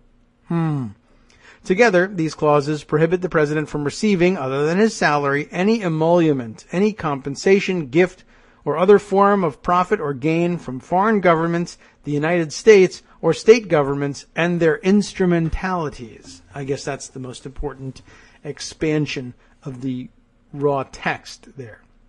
Significantly, the domestic emoluments clause is absolute in its prohibition. So what? While the Foreign Emoluments Clause allows Congress to give its consent to presidential receipt or otherwise forbidden emoluments, Congress can't wish away violations of the Domestic Emoluments Clause even if it wanted to. The framers were clear. No emoluments beyond the president's salary from the federal government or the states, period. Are states offering him dollars now? Is that what's happening? The framers weren't just belaboring the point in twice prohibiting the receipt of emoluments. Rather, the two provisions established separate prohibitions aimed at different evils. While the Foreign Emoluments Clause addresses foreign interference in our national governance, the Domestic Emoluments Clause addresses domestic entanglements that might compromise the president's independence or lead him to put his own interests above those of the nation's people. The concerns underlying the Domestic Emoluments Clause are not difficult to understand. What if Congress, by offering the president some financial advantage, seeks to influence his vote on legislation or encourage him to take action that he does not truly think is in the national interest? Key to the framers' design, after all, were independent branches that could serve as checks on each other. As Alexander Hamilton wrote, the ban on emoluments would ensure that there was, quote, no pecuniary inducement to renounce or desert the independence intended for him by the Constitution. Or, what if the president attempts to use the powers of the presidency and the tools of the federal bureaucracy to enhance his own wealth? What if he does? Or, what if one state, by offering the president some financial advantage, seeks to encourage the president to adopt policies that benefit that state, even though they may harm others? The framers may have been concerned about tariffs and other 18th century policies that could affect states differently, but the same general concern could apply to a host of additional policies today. If Louisiana would rather a federal agency deposit nuclear waste in South Carolina, why not offer the president some personal benefit to curry favor? If the executive branch is helping to determine where a new plant and new jobs should be located, and I guess they are, why not do the same? These concerns were so important to the framers that Alexander Hamilton wrote that, quote, "It is not easy to commend too highly the judicious attention which has been paid," unquote, to addressing them in the Constitution. That seemed like superfluous, to say the very least. Of course, it may often be difficult to trace any given policy decision to any specific financial incentive, but the point is the American people should never have to wonder whose interests the President of the United States is serving. And unfortunately, when it comes to the incoming administration, it's apparent that there may be no shortage of ways in which the new president may be violating the Domestic Emoluments Clause, even as the president-elect's failure to disclose all his financial holdings and interests makes it impossible to know the true extent of the problem. Perhaps most significantly with hotels and property developments all over the United States, it's possible that Trump has been and will continue to be the beneficiary of tax breaks from any number of states. As the New York Times has reported, since 1980, Trump has reaped at least $885 million in tax breaks, grants, and other subsidies for luxury apartments, hotels, and office buildings in New York. And that's just New York. It's not difficult to imagine that Trump could use the power of the presidency to encourage states and cities to offer similar tax breaks to his properties elsewhere, I guess, or that states and cities could of their own will do so to try to curry favor with the administration. Likewise, Trump plans to maintain a financial stake in the reality TV show Celebrity Apprentice. It's quite possible that the show might be the recipient of tax incentives and breaks, and that Trump could be one of the people reaping the benefits, right? I mean, you could set federal policy that way pretty easily. In order to, we do a great trade internationally in entertainment, right? So what about fantastic tax cuts for the production of reality TV shows? People around the world love to watch what Americans are watching for some dumb reason, and for some dumb reason we love reality shows. So how about a big tax break for producing those things? And oh, look at that, I produce one of those. Or, any number of things. There's a Trump Tower in Chicago, right? Supposing a governor of Illinois or a mayor of Chicago gets it in his head, I must curry favor with this new president. What if we say, gosh, the Trump Towers and developments like them just bring so many jobs into our area. We really need to cut their taxes in order to make sure that they stay here. Because after all, you could just pick up the Trump Tower and move it somewhere else, right? So we don't want that to happen. We don't want them to take the Trump Tower to Mexico. We need to offer them a financial incentive to stay. Big giant tax cut for Trump properties in, you name it, wherever it is, or the ones he licenses his name to even. And they get a tax cut, and the actual owners and managers of the building are prevailed upon, let's say, to recognize that the reason they really got that cut was the Trump name, not their wonderful management. So a large stake, or perhaps all, of that money should be maybe handed over to Mr. Trump. Yeah, I guess it is pretty easy to see how this could happen. The framers might not have been able to envision the precise nature of the conflicts of interest presented by the Trump presidency. They surely couldn't have imagined Celebrity Apprentice. But we do know they envisioned these types of problems. That's why they included the prohibitions they did in the Constitution to protect against corruption and self-dealing. And the conversation continues about Trump's conflict of interest and the constitutional problems they pose. As it does, we shouldn't lose sight of the fact that there's not just one constitutional provision at stake, but two. We shouldn't forget the other emoluments clause. Good point. And sticking with the theme of emoluments, I believe there's a little bit of recent but mostly forgotten history around the emoluments clause involving Hillary Clinton that I thought was interesting. I think I saw it come across the Twitter wire. And let's see if I can find the the tweet that had it. I don't know if I actually kept it. It might have been pointing, though, to this first article in the Washington Post. And basically, the tweet was basically saying, does anybody remember when the emoluments clause posed a problem for Hillary Clinton and it forced a change? Well, I'll just read you the article. You'll get the hint of what the situation was. I don't know if I have any clicks left in the Washington Post or not, but this is a piece from September 23rd of when, though. This goes back. Oh, I guess I can still read this. But I think this is from. Is this a current look back at the problem, or is this no? This is a contemporaneous piece from what would have been 2009, I guess. All right. Anyway, it's in the. Do they still run this in the Washington Post? The old Volokh conspiracy blog. Anyway, the piece was, is the emoluments clause a problem for Hillary Clinton? This was Jonathan Adler writing in September of whatever year this was. You may not have heard of the emoluments clause way back when, but some people think it raises a problem for Hillary Clinton. How so? Remember, this is years ago. The clause contained in Article 1, Section 9, reads as follows. This would be the foreign emoluments clause. No title of nobility shall be granted in the United States, and no person holding any office of profit or trust under them shall, without the consent of Congress, accept of any present emolument, office, or title of any kind whatsoever, whatever, they say, from any king, prince, or foreign state. The issue is whether the Clinton Foundation's acceptance of gifts from foreign governments while Hillary Clinton served as Secretary of State violated this provision. Oh, okay. We may even be looking. Could this possibly be this September?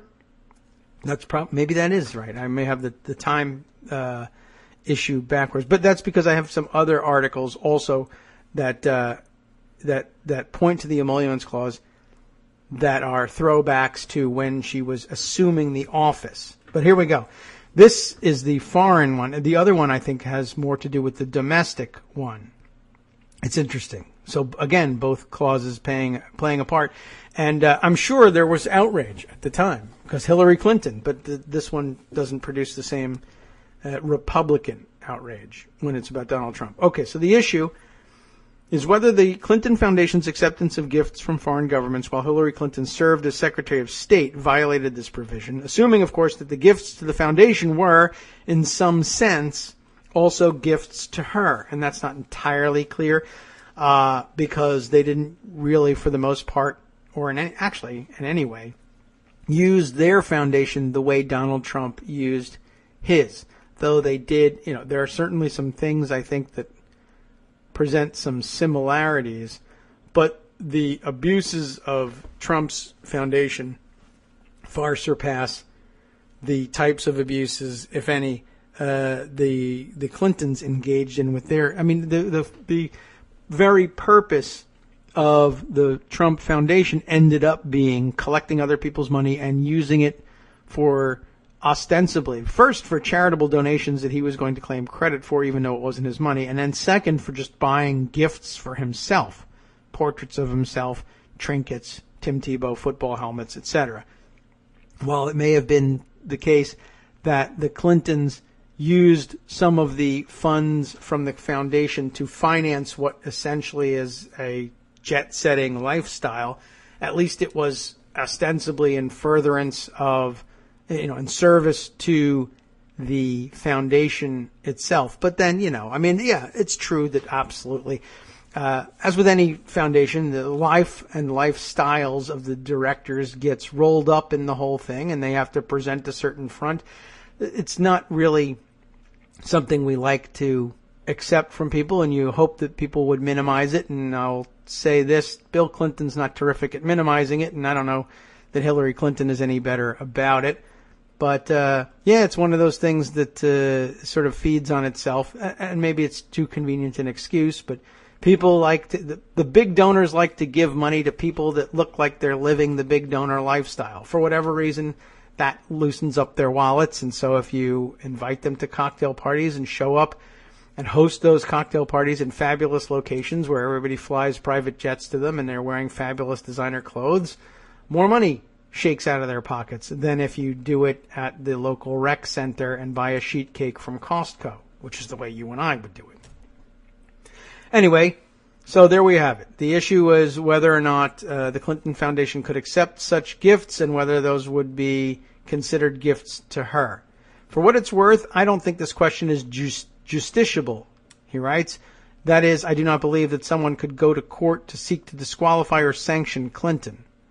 The issue might, however, be of interest to some voters, and by some, I mean some percentage of lawyers, professors, and pedants who have actually thought about the emoluments clause and its significance. And by the way, if this is from September, how asleep at the switch were we that as late as September we still weren't talking about emoluments? But we weren't. We just didn't think he was going to win. That's why. One could conclude that Clinton violated the spirit of the clause, even if one does not believe courts can or should do anything about it.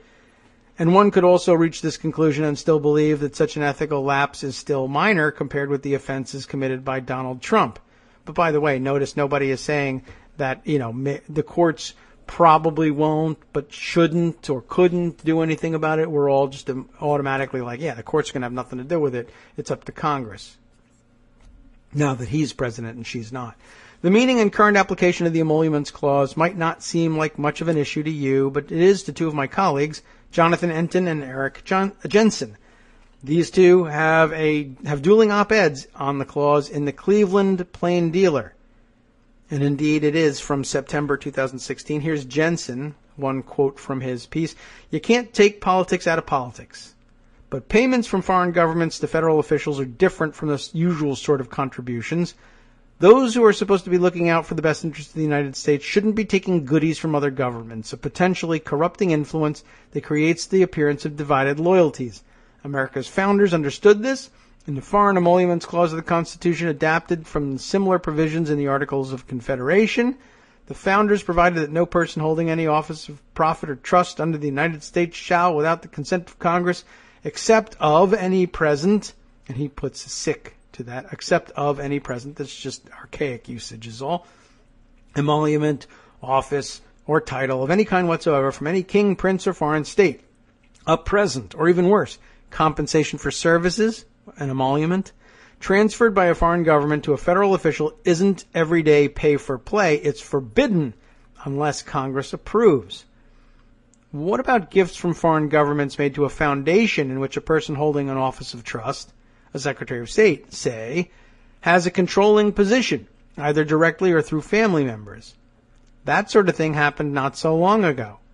Whether or not the practice could have survived review by lawyers in green eye shades, I'm not sure. I don't think lawyers wear those. Those are accountants. But okay, some people have degrees in both.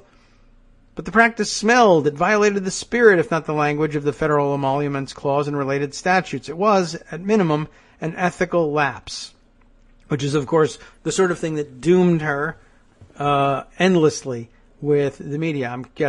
I don't know. Do we think that Eric Jensen has been just as hard on Trump now that everybody's focusing on him and the Emoluments Clause? Maybe. I don't know. I haven't read. But I don't know. I don't know whether I'd be surprised or not. Here's Enton. If you haven't heard that Hillary Clinton is constitutionally ineligible to be president, be ready. That claim has nothing to do with her birth certificate, but rather with contributions to the Clinton Foundation by foreign governments. According to conservative bloggers, those contributions violate the Emoluments Clause. Oh, we can look at the conservative bloggers who said that. Okay. Interesting. ReturnToExcellence.net and Heritage Foundation. Wow, gee whiz. Maybe we'll read those in the coming days. Anyway, that generally forbids American officials from accepting any present emolument office or title from any other nation. Because the foundation accepted payments from foreign governments while she held government positions, Clinton supposedly violated the Emoluments Clause and is disqualified from serving as our chief executive. This is a dubious argument, unless, of course, it's no longer dubious and it's awesome and we can use it to keep Donald Trump out of office, but I guess we can't. Damn. If, after reading these op-eds, You still want more on the Emoluments Clause? The National Constitution Center has posted additional background and an exchange between Professors Seth Tillman and Zephyr Teachout as part of the Center's interactive constitution. I wonder whether that was focused on Trump or still on Clinton. How interesting. Maybe we can find out. I don't think we can read through it. But there was more about the Emoluments Clause, and I went looking back to find out where else we might have heard about it. And here it is. I've got two things from the New York Times on that. The first is from way back in December of 2008. That's when I was talking about the old stuff. Peter Baker, December 2nd, 2008. Is Clinton ineligible to join the cabinet? At first, she's ineligible to be president, according to conservative bloggers, because she accepted gifts while she was Secretary of State. But now she's not even allowed. They wondered whether she was even allowed to join the cabinet as Secretary of State. Here's why. Senate Democrats were working on Tuesday, way back when, to put together legislation making it possible for Senator Hillary Rodham Clinton, right, to become Secretary of State despite a constitutional clause that some critics argue should bar her from joining the cabinet. The issue may seem esoteric, but it generated attention Tuesday among legal scholars and bloggers arguing over whether it would be unconstitutional for Mrs. Clinton to serve as President-elect Barack Obama's Secretary of State because the salary for her new office, Secretary of State, was increased while she served in the Senate. Judicial Watch, you know them, a watchdog group that made a name for itself investigating the Clinton administration in the 1990s, raised the matter Tuesday with a statement asserting that Mrs. Clinton was ineligible to become Secretary of State because of the so-called Emoluments Clause of the Constitution. What? Well, here's why. By the end of the day, Senator Harry Reid of Nevada, the Democratic Majority Leader, was consulting with Republican colleagues in the hopes of putting together a bill to address the issue. The issue stems from Article 1, Section 6 of the Constitution, which states, "No senator or representative shall, during the time for which he was elected," or she, but we could have claimed, oh no, it says he. She's a she, so no. "No senator or representative shall, during the time for which he was elected, be appointed to any civil office under the authority of the United States, which shall have been created, or the emoluments whereof shall have been increased during such time." Emoluments, they helpfully explain, refers to compensation. A third emoluments clause. They really hated the emoluments, didn't they? After Mrs. Clinton's last Senate election in 2006, the salary for Secretary of State and other cabinet positions was increased to $191,300 from $186,600. In the past, Congress has gotten around this by passing a resolution cutting the salary for the office at stake back to what it was before the nominee's most recent election. And indeed, that's what they proposed to do to fix things for Hillary Clinton. The rest of the cabinet would be paid $191,300. She would be paid $186,600, or whatever it was before she first assumed office as a senator. That's how you fix it. This became known as the Saxby fix after it was used to facilitate President Richard Nixon's appointment of Senator William Saxby of Ohio as his Attorney General. It happened most recently 16 years ago. Remember, this is 16 years before 2008, when incoming President Bill Clinton made Senator Lloyd Bentsen of Texas his Treasury Secretary.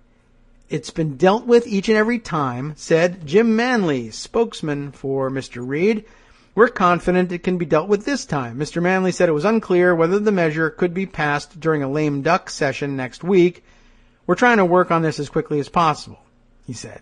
Judicial Watch and some legal scholars argued that the Saxby fix is insufficient because the constitutional clause says a senator is ineligible if the salary was raised, which it was in this case, even if it is subsequently cut again.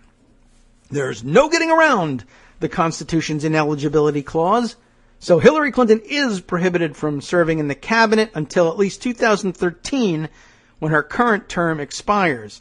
said Tom Fitton, president of Judicial Watch, Barack Obama should select someone who is eligible for the position of Secretary of State and save the country from a constitutional battle over Hillary Clinton's confirmation. Does anybody remember this even happening? I guess Jim Manley might remember it. But just, I thought it was most interesting to bring out these positions and say, look how certain they were of their positions. And I mean, we do the same thing. And sometimes you take a stab in the dark. And admittedly, we've done that. Sometimes we've been right. Sometimes we've been wrong. That's the nature of these kinds of constitutional hardball battles, these kinds of legal battles. Every legal battle is about staking out a position like that and insisting it's true, and then finding out later that you might not be right. But it's an interesting cross-section of conservatives who were positive that this absolutely meant they were totally constitutionally ineligible and just couldn't even begin to serve. All of these things would be totally fatal to Donald Trump, and I don't hear anything from these people. But maybe in good faith they say, well, we thought that, but we're wrong now, so I guess it's not true. And you'd be within your rights to say that. Philip, it says Philippe. Do you think he pronounces it Philip or Philippe? It's 2 P's and an E.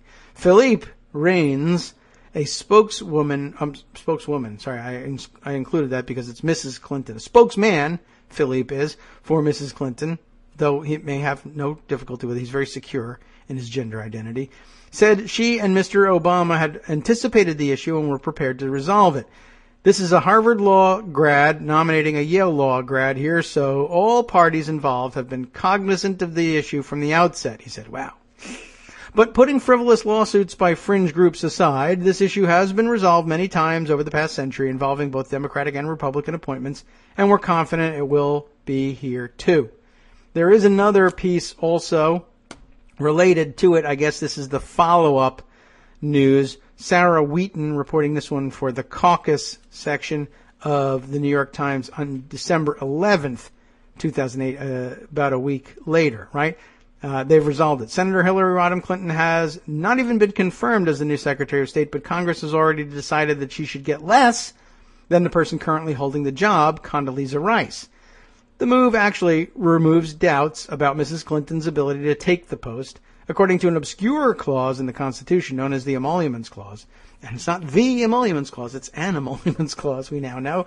A member of Congress may not be appointed to a government position if the compensation rate for that position was increased during his or her term. There's, by the way, a similar provision that got embodied finally in the 27th Amendment, which holds the record for the longest ratification process. It was originally proposed along with the original Bill of Rights in 1787, and not ratified until 1992. So that was pretty amazing. But that one says, by the way, no law varying the compensation for the services of senators or representatives shall take effect until an election of representatives shall have intervened. In other words, you can't raise your salary as a member of Congress effective immediately. It only takes effect after there's been an interim election. There's been a congressional election. Of course, it doesn't apply to all the senators. It really should have read that you can't get it for the next 6 years if that's how long it takes for you to be reelected to office, but they were not that cruel. People didn't always live all the way to the end of those terms anyway, back then. Anyway, that's not what we're talking about. But it's clearly it's a concern along a number of lines for the framers. After all, the 27th Amendment, not ratified until 1992, actually part of the framers' original vision. And I can't believe it took so long to do it. Everybody forgot about it. Anyway, do you know which state finally put it over the top? Michigan is the answer in case you're playing Trivial Pursuit. So, we know the backstory. In 2006, the salary for cabinet posts was boosted. So late on Wednesday, Congress had to cut the pay for the Secretary of State by about $4,700. That move, as you know, did not satisfy Judicial Watch. They said that from the group's standpoint, the mere fact that the salary was raised at all during Mrs. Clinton's term makes her ineligible to run until her term, or not, you wouldn't have to run, but to be in the cabinet until her term expires in 2013, regardless of Wednesday's congressional action to bring it back down. We consider it an end run around the Constitution, said Tom Fitton, the president of the group, which has been a long-time foe of the Clintons. If our lawyers determined that we were able to file a legal challenge, I suspect that we would. So, big question mark. Researchers out there, Google monkeys, did they file the lawsuit? And if so, I assume they lost or it was dismissed. I don't know. They may never have even bothered to file the suit since she was already, by the time they would have gotten ready to do that, she was already Secretary of State anyway. But they tried once to block her from taking the Secretary of State job because of an emoluments clause. Then, in consequence of her having taken the Secretary of State job and having participated in the operations of the Clinton Foundation, tried to use the foreign emoluments clause to block her eligibility or to question her eligibility to assume the office of president following this election. I assume they would have done the same thing had she won the nomination in 2008, but okay. Maybe not. And then now, of course, we all have to ask that question about Donald Trump, and we're told, the Congress will decide and we know what they're going to do. It's not such a big deal. So where's Judicial Watch in all this? Where's the Heritage Foundation? Where's whatever else that other blog was? I'll look those up. We don't have time to talk about them, of course, because it's just about time for us to hand the microphones over to the guys at the after show for them to pick up on all the other stories that I had waiting for you and didn't get to, and they're always doing an excellent job at that. Let's get the iPhone alarm to shut up here. How many times do I have to hit the stop button to get you to believe me?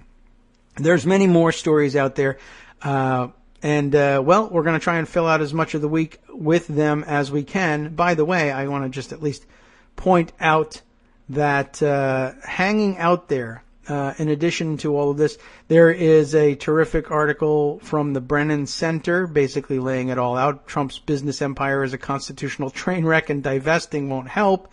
And also just to bring up the fact that somebody finally actually printed the T word. We always used to worry about people printing the I word in newspapers. The Boston Globe, John Shattuck, has done it here with, let's get the outro music rolling so we can talk over this. It's an opinion column, to be sure, but Donald Trump raises the specter of treason.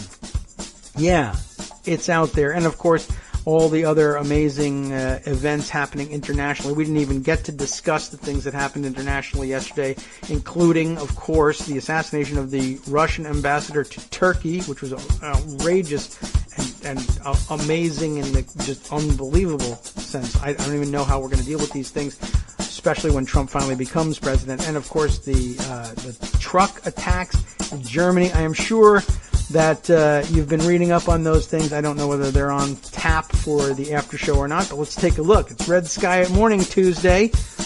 They've got even more fantastic stories that we didn't get to. Trump Treasury pick Steve Mnuchin. Did we decide that was or Mnuchin? Who knows? Bought life insurance policies from the elderly in a bet that they would die early. Life settlements. Actually, interesting business, too, but it's not going to look that good when he goes before Congress for confirmation hearings. Oh, except they're all Republicans, so maybe they won't care. What else? $1 million will buy you a multi-day hunting trip with Eric and Donald Trump Jr. so you can pitch their ideas, or you can pitch your ideas to Big Daddy. And we're now witnessing the final death throes of a failed constitution wrought out of appeasement with racist slave states and moneyed interests. Yow! Coming up next. From Daily Kos Radio on networksradio.com. You have been listening to the Kagro in the Morning Show with David Waldman. That hunting trip might be a good investment. I understand that's the way they got the nomination for Interior Secretary, so it's not entirely wasted money. Anyway, on the last half, Chris Reeves is the guest, Tom Servo 433, and an excellent one at that for rounding up political news from the various states. All of that coming up next on the After Show with Lincoln Justice next.